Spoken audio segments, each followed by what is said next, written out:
aqui com essa presença nosso irmão Josimar. Tudo bem, Josimar? Tudo bem, pastor, paz do Senhor. Hoje nós vamos falar para vocês um pouco do nosso quadro Mudança de Vida.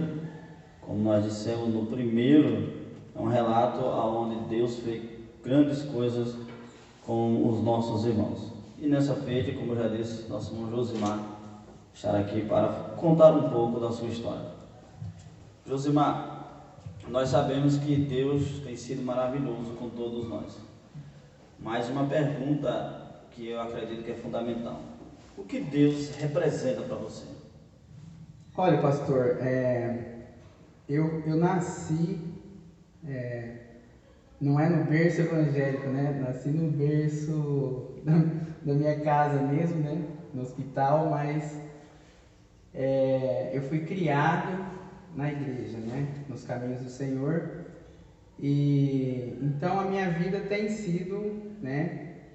Os trabalhos vêm dos meus pais, né? Que são obreiros na casa de Deus, acompanhando eles. Então sempre foi relacionado, né?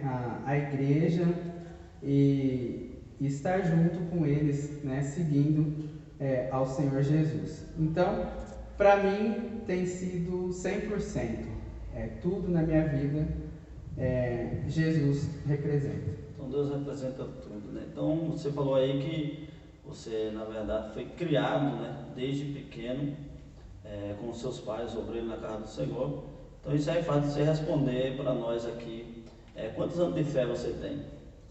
Aí o povo vai descobrir a sua idade, né? Então, vou fazer 35 anos de idade e desde que eu comecei a entender, né, a vida, então a partir daí eu já comecei a trilhar meus caminhos com a fé em Jesus Cristo. Então tenho mais ou menos assim, eu tinha uns 5 anos quando eu comecei a ver, né, a obra de Deus, como que e o trabalho. E o relacionamento com Deus começou a aparecer na minha vida. Eu comecei a sentir algo diferente.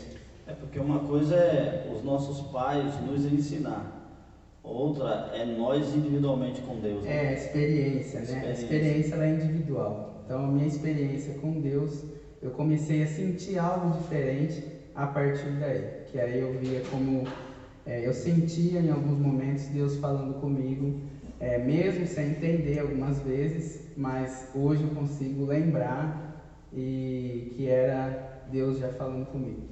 Certo. Então, mediante isto, um dos milagres, acredito que 35 anos de história aí, Deus tem feito muitas maravilhas, não só com você como indivíduo, mas a sua família, seus pais, irmãos, mas assim, o nosso público. Conte aí para nós um dos milagres que você vem carregando e impactou de verdade a sua vida. Olha, alguns, né? Eu tenho vivido, graças a Deus, eu tenho vivido algo extraordinário da parte de Deus, principalmente nos momentos que a gente está vivendo agora, se tratando de pandemia. Então eu tenho sentido o cuidado de Deus para comigo e com a minha família. Mas eu nasci muito doente, né? Eu sempre fui debilitado, né? Desde sempre meus pais me contando isso e tal. E até então eu não sobreviveria, né? Eu tive bronquite de uma forma crônica, então eu vivi internado, sempre hospitalizado e estava sempre no médico. Então tinha até um convívio já com os médicos e os enfermeiros, principalmente em Cândido Rodrigues, né? Foi onde eu morei a minha infância. E eu tive problemas também, desde então eu vivi, né, embaixo de muita oração, mesmo algumas vezes os médicos desenganando, falavam: esse menino não vai evoluir, ou algumas vezes quando a crise era muito forte, que faltava muito ar, eles falavam que não ia sobreviver, né? Então graças a Deus, estou aqui para contar a história, né? E uma dessas vezes, um dos problemas também que aconteceram comigo, na parte da infância, né? Tem muita coisa, depois a gente pode enumerar as bênçãos de Deus, né? E foi quando eu comecei a crescer e eu não crescia. Eu não ia me tornar um anão, né? Mas até então eu tinha problema de idade óssea. O pastor ter uma ideia, eu fui pagar circular com 12 anos de idade. Aproveitou, né? E aí então eu passava por debaixo porque todo mundo achava que eu tinha 7 anos. Entendeu? Eu tinha aquela carinha de criança porque não desenvolvia, né? Então a gente aproveitava, eu lembro bem assim das férias que eu tirava na casa da minha avó, eu ia e voltava de graça no circular para dobrado, mas isso era bom, era divertido também. E por conta dos meus ossos não desenvolverem, eu tive problema na arcada dentária, né? Então os meus dentes eram todos encavalados, todos, né? Então eu tinha que usar aparelho e na época foi quando começou a ter esse tratamento, né? E isso já tem um tempo, né? Então aconteceu que o meu pai conseguiu, a situação era muito difícil para todo mundo, para nós também. E meu pai conseguiu um tratamento, se não me engano, na faculdade em Araraquara. Era como se fosse um planejamento do governo, alguma coisa assim, não me lembro muito bem. E a gente tinha que ir para lá. Então conseguiu o plano de graça, conseguiu um tratamento assim. Até então não era o tratamento em si, eram os exames que a gente não ia pagar. E não ia pagar o médico, né, o dentista. Então era tudo pela faculdade. Se eu não me engano, acho que é faculdade ou alguma clínica especializada e tal. Isso relacionado ao governo. Até então, para isso acontecer, a gente tinha que ir para lá. E a maioria das vezes não tinha dinheiro nem para ir para lá. E era aquela situação, tinha que ir de ônibus. A gente morava em Cândido Rodrigues, tinha que ir de ônibus para lá. Não tinha... tinha que ficar o dia todo lá em Araraquara. E tinha que comer lá, além de ter que ir para lá, o gasto com a viagem, a gente tinha que comer lá. E uma dessas vezes, eu contei isso pro meu pai, ele chorou, foi muito bacana, porque eu lembro muito bem, embora eu era muito novinho, mas eu tenho uma memória, né, boa quanto a essas coisas, principalmente as coisas que Deus fez na minha vida e na vida da minha família. Nós fomos, né, meu pai estava ali, sempre foi muito quieto, e nós fomos, chegou a hora do almoço. Então chegou a hora do almoço, ele pegou e foi, espera aí um pouquinho, ele pegou e foi, vamos ali comer. No que nós fomos comer, a gente chegou no bar, né? Aqueles barzinhos na porta de clínica, né? Que a gente sabe que tem de tudo, salgados e tal, e lanche. E pra mim era uma festa, não comia salgado nunca, né? Era só o arroz e feijão de sempre. E aí a gente pediu, ele falou, pode pedir o seu salgado.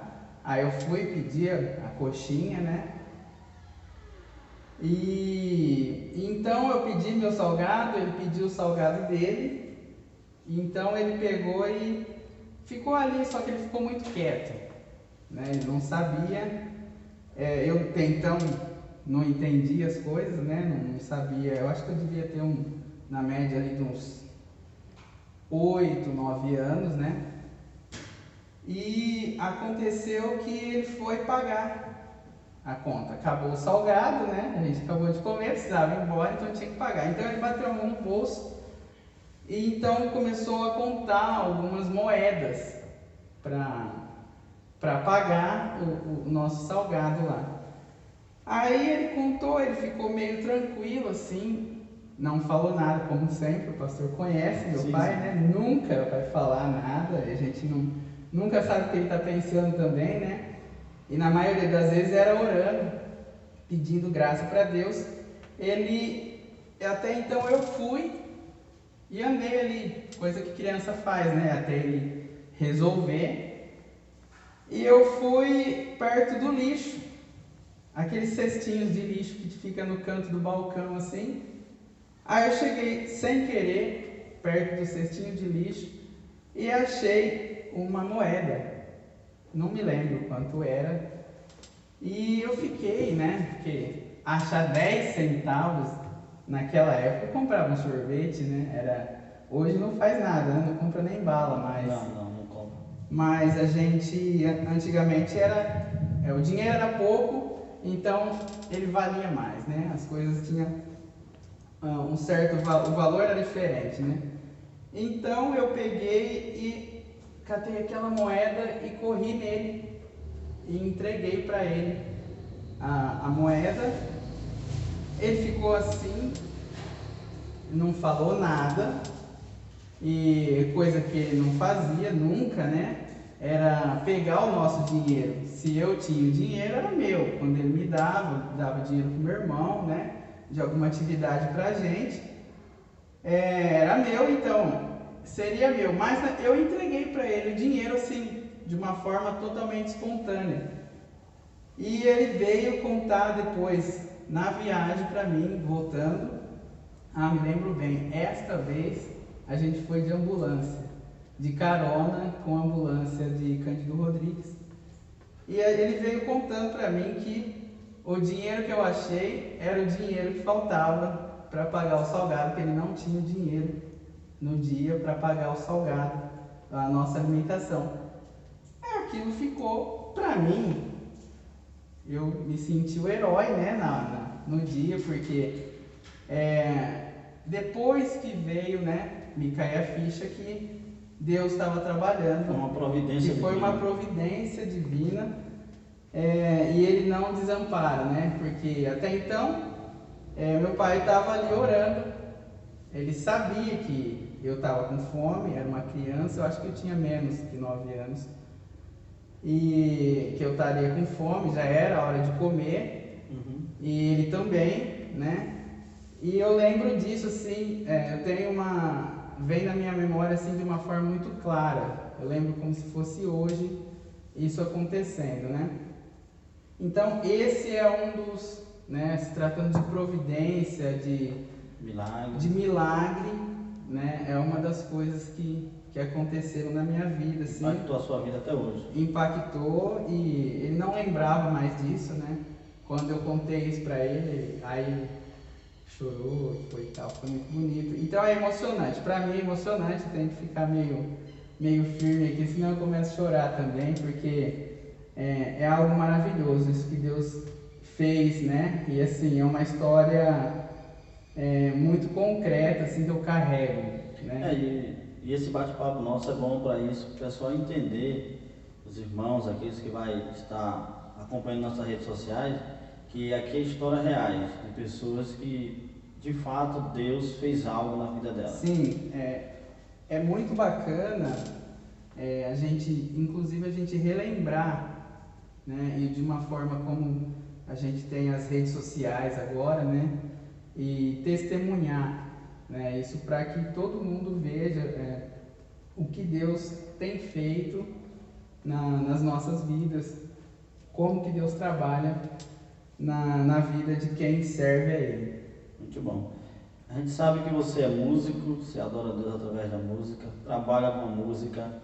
Eu acredito que essa pergunta é algo que não só eu, mas como os irmãos que congregam conosco aqui na De Paraíso, os irmãos de todo o Brasil, todo o pessoal quer saber um pouco. Quando que você percebeu essa chama, né, para esse talento, né, de você para a música? Então, eu falo assim de uma forma muito legal também, que a música na minha vida, e na minha família é um sonho do meu pai. Se quiser chorar, pode. Não, só vai escorrer, tá escorrendo só é o cisco. Ah, tá. É porque é complicado a gente falar de Deus e falar de música, a gente falar de igreja, né, no sentido tanto pessoal, eu como igreja e igreja templo, e isso não ter a figura assim, 100%, né, do meu pai e da minha mãe como referência, né, eu acho. Então, para mim, acaba sendo um pouco, sei lá, vontade de chorar mesmo, né, porque Não, sim, isso é o tempo todo, e até hoje, né, os conselhos que eles... Porque eu acredito assim, que a emoção vem devido, primeiro, Deus está fazendo tudo isso na sua vida, e você é o que é hoje através dos seus pais. Isso. Você sabe o legado, assim, né? E o que eu acho assim muito legal, muito bonito, porque o meu pai, os recursos que ele pôde me dar, ele pôde dar para o meu irmão também, né? Minha irmã veio um pouco depois, né? Essa parte assim, esse começo, né? Foi mais para mim e para o meu irmão mesmo. Esses recursos foi a oração, a persistência, ele ensinar nós dois como ser persistente nos nossos objetivos, nossos alvos. A gente não tinha objetivo nenhum, mas ele tinha, né? Então ele fazia acontecer. E então a música, eu comecei a tocar, eu tinha 10 para 11 anos, né, de idade, e a gente morava no fundo da igreja, na cidade de Uchoa, e meu pai, tinha um irmão que era militar, que tocava saxofone, e meu pai pediu para esse irmão ensinar eu e meu irmão a tocar. E meu pai disse que teve um sonho, uma visão lá, ele era o pastor da igreja na época, isso 97, faz tempo. Faz tempo.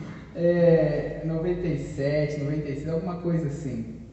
E aí, então, esse irmão começou a dar aula pra gente, né? Irmão Valmir. E a gente desenvolveu muito rápido. E eu tinha um problema da idade óssea, né? E então, eu não era pequenininho e tal, mesmo já com essa idade. Eu ia tocar saxofone, desde já, né? Seria o gosto porque o meu pai começou a tocar saxofone um dia. Aí meu pai foi pro ministério. E então, ele não, na época, né? Quando ia pro ministério, o pastor ia pro ministério, era ou você vai pro ministério ou você vai ser músico. Então ele acabou indo pro ministério. Das duas uma, não tinha escolha, né? Então ele não pôde se dedicar a essa área da música e acabou que ficando, né, o sonho para os filhos realizarem, né? Então ele passou para nós esse legado. Então foi nessa época. Então eu não comecei com saxofone, comecei com clarinete, toquei alguns anos de clarinete, era de uma forma totalmente facultativa, né, vamos falar assim melhor, porque embora a gente tinha os nossos períodos diários de estudo, a gente era obrigado a estudar todos os dias, não tinha meio termo, a gente podia fazer o que quisesse, mas tinha que estudar. Trabalhar, estudar e ler a Bíblia, todos os dias, 1 hora por dia. Isso foi bom. Nessa época foi bom porque eu ganhei prêmio de escola dominical, ganhava todas as maratonas, era muito legal. Hoje a gente é meio sem vergonha, né? mas eu tenho essa bagagem, né? Não resolve muita coisa, né? Resolve como história, mas não, hoje não serve muito, porque a gente tem que estudar diariamente. Né? Então, nós começamos assim, né? E até então, desde então, dava para ver que tinha, as pessoas falavam, os seus filhos, pastor, tem talento. Meu irmão já desenvolveu mais rápido, né? E eu fiquei por ali, mas pensando nessa área igrejal, né? Que eu fui mesmo assim, depois de todos esses anos, nós mudamos para Taquaritinga e logo em seguida, né? E meu pai começou a dirigir a congregação, se eu não me engano, acho que era aqui mesmo, em Paraíso, se não me falha a memória. Ele ficou muito doente nessa época. Isso. Aí eu estava já na adolescência, aí eu quis seguir minha vida normal, né, comum, né, assim, tinha o meu trabalho, tinha os meus afazeres, não estava me importando muito com a igreja, estava, sabe, o Raimundão, bem tranquilo, chegava na igreja depois que tocava, era bem light, né, e adolescente, a parte pior, né. Então, meu pai ficou muito doente, né? E teve uma espécie de secou uma veia, alguma coisa assim, na cabeça dele e tal. Graças a Deus ele tá bem, né? Tá sarado. E do nada a gente estava em casa, o pastor Pedro, da igreja, da comunidade Jesus é Vida,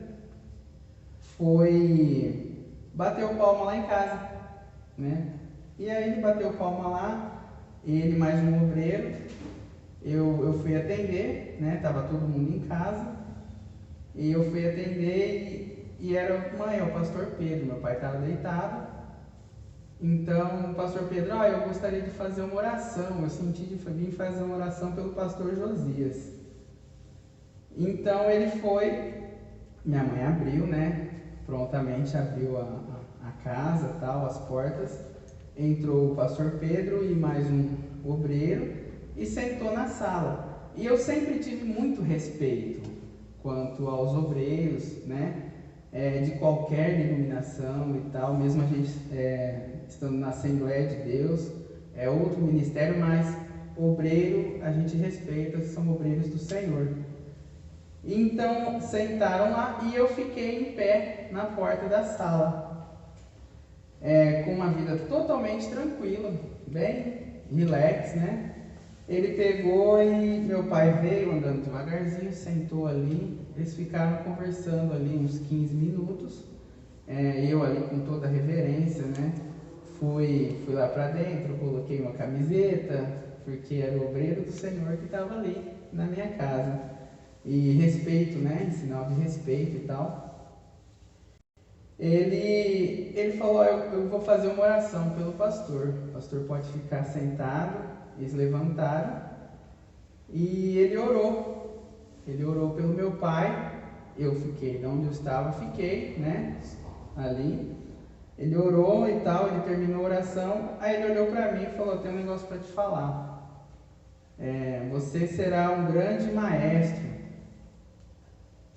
Eu, na hora ali, assim, eu senti algo diferente, né? Eu senti alguma coisa assim, que me incomodou. Você será um grande músico, um grande maestro. Ao mesmo tempo, eu tive assim uma desilusão, né? Porque a gente sempre fica esperando, né? Quando que Deus vai falar comigo diretamente e tal.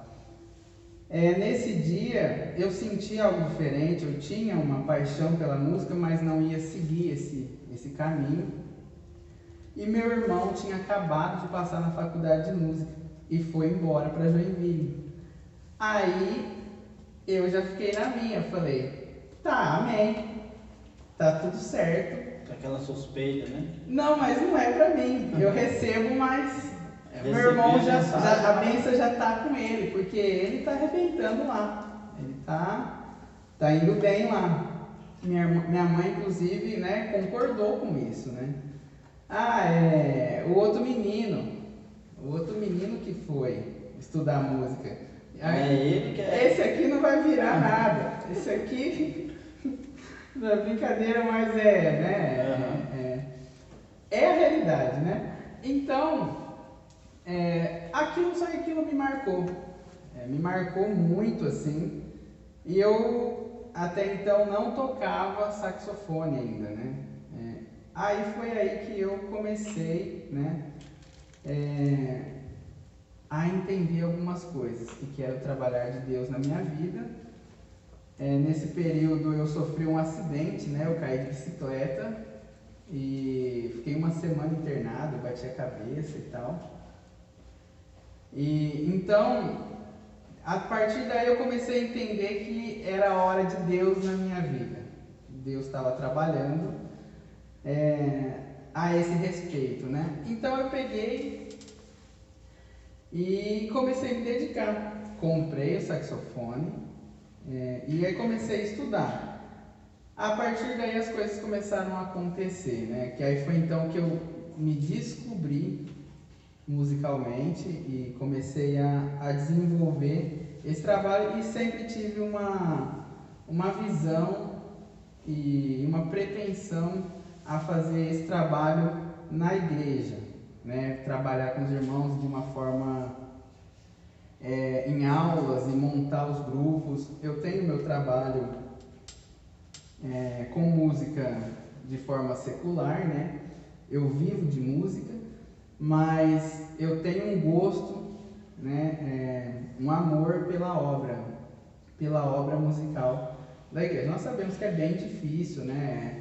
A gente conseguir arrebanhar. O pastor sabe bem disso, como que é complicado, mas onde que tem, Deus tem me abençoado, de uma forma grandiosa.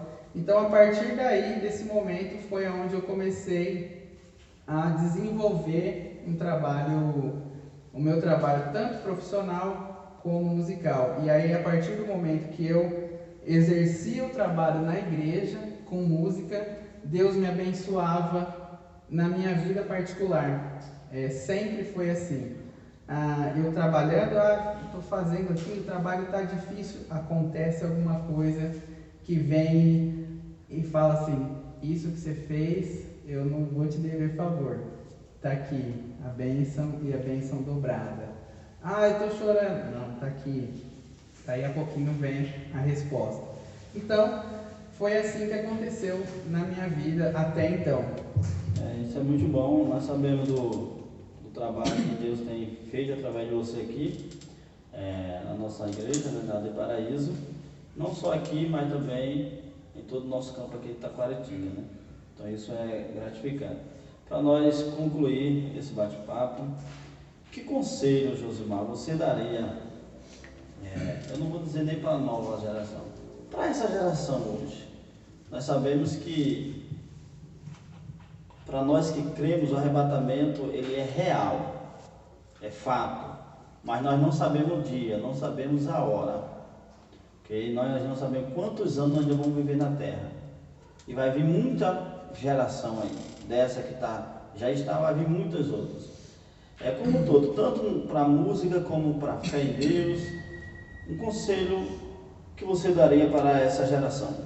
Olha, eu não daria conselho musical diante de uma situação, numa pergunta assim, e eu estava pensando exatamente sobre isso antes de vir para cá.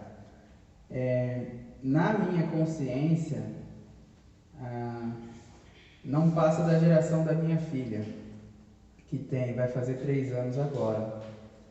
Então, o meu conselho para os jovens é que estejam firmes, busquem a presença de Deus, mas busquem de verdade. Nós vivemos num mundo muito fácil hoje. Tudo é permitido, tudo é legal, e estamos vivendo no tempo da graça. Nunca se falou de graça no tanto que se fala hoje.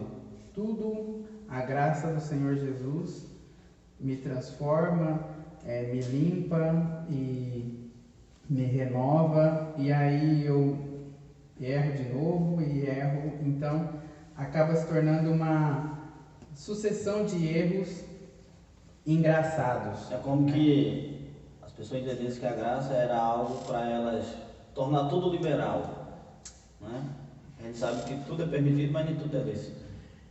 Então é sobre isso que eu penso em relacionado a conselho.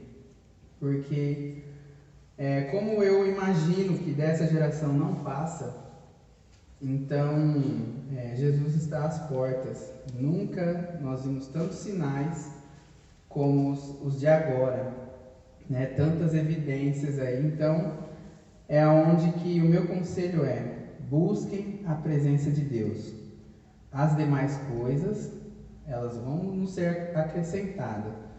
Quanto à presença de Deus, é nós que temos que buscar o tempo todo, e assim nós vamos ter a nossa condição de estar perto do Senhor e subir com Ele, porque está muito próximo, muito, muito mesmo.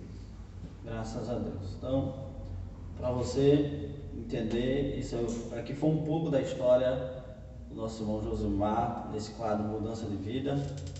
Queremos dizer para você que não tem meio termo. Você precisa muito, muito buscar a presença de Deus. Então, que Deus abençoe você, Deus abençoe a sua geração. E, como de costume, nós vamos fazer uma oração, agradecimento a Deus. Senhor Deus e Pai, em nome de Jesus, te agradecemos por esse momento especial, Senhor, aonde esse relato, creio eu, que vai mudar muitas vidas. Tu és maravilhoso, Senhor, em nome de Jesus. Amém. Deus abençoe você, Deus abençoe a sua família. Um abraço, pessoal.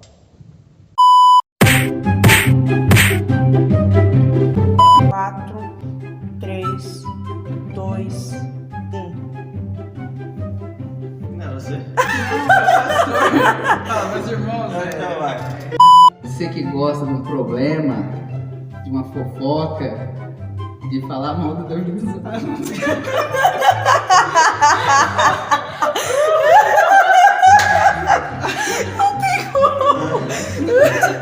Você que gosta de saber um pouco da história dos outros. Deixa eu falar isso aí. Então vai. 5, 4, 3, 2, 1. Pastor Josimar. Paz, Senhor, pastor. Bem, primeira pergunta, o que Deus representa para você? Olha, pastor, representa tudo. Aonde não?